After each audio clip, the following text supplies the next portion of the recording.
দাদু খাবা নাকি? তোমাকে একটা মজার জিনিস তৈরি করে খাওয়াচ্ছি। আছে তুমি আমাকে এখানে তেল দাও, তারপর অন্য লাগছে। আমার প্রতিদিন দেখো দুটো ডিম ফাটিয়ে দিচ্ছে আবার।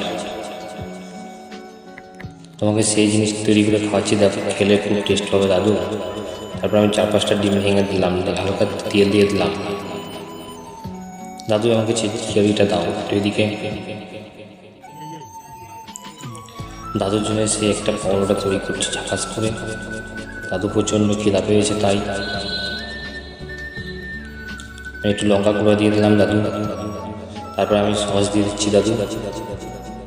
বাস দাদু হয়ে গেছে। এবার তুমি এটাকে উল্টিয়ে দাও। হাফ করে দাও, এখানে দিলে সেটা। দাদু এবার খাও, প্রচণ্ড টেস্ট পাবে। ব্যাস দাদু খেলতে থাকবে।